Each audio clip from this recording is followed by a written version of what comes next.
नमस्कार जय जगन्नाथ अमर एलिमाल चैनल को समस्त को स्वागत करुच्ची। आज मुझे गोटे आंब आचार देखेबे। आंब सहित लेंबू किसी नहीं, लंका आंब 500 ग्राम नहीं, आपको काटिक छोट छोट खरारे 4-5 घंटा बसैबे। आप 3-4 घंटा भी चलो। तापर ये मुझे किसी मसला नहीं, देखो कौन कौन मसला नहीं।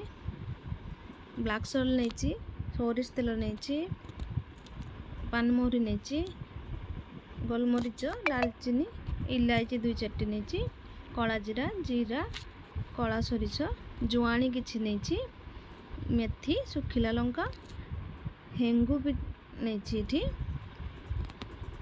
तापर मसला को आम भल भाव में भाजना, सब मसला भाजी नवा गोटे गोटे करके।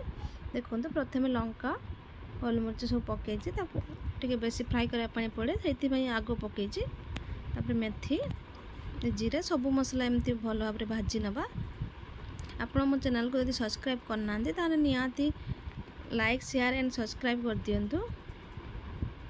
आम वीडियोटी केमिति लागिला आपण निहाती कमेंट बॉक्स रे जणाइबे। ये आचार थोड़ा करके खातु, बहुत बढ़िया लगे। समर सीजन रे बहुत भल लगे आंब आचार। सोरिष लास्ट भाजबे, सोरिष बेसी भाजी हेले भल लगे टेस्ट तार। तेणु लास्ट गैस ऑफ करके सोरिष से गरम रे भाजी नेबे।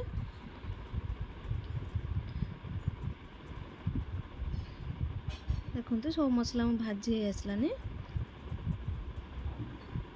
यापर मुझे 500 ग्राम सोरिष तेल को गरम कर रखी, ठंडा कि छाड़ी।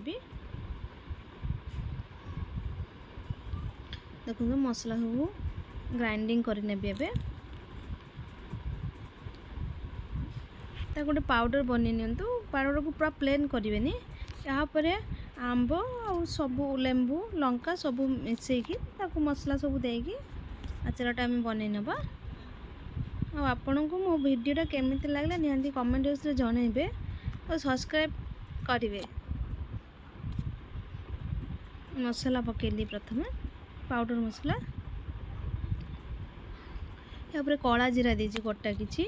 तापर अल्प सोरिष तेल नहीं गरम करके कला जीरा उपर पकेबे, बास्ना भल आसो। हलदी गुंड 1 स्पून हलदी गुंड पकेबे, लुण आचार अनुसार पकेबे। यापर किछि हेंगू पकेली, बीट सॉल्ट भी पकेबे।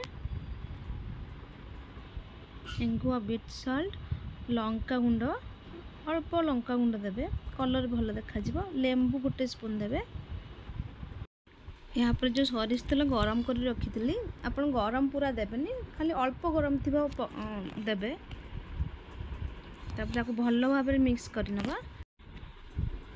आचार को भल भाव मिक्स करनी।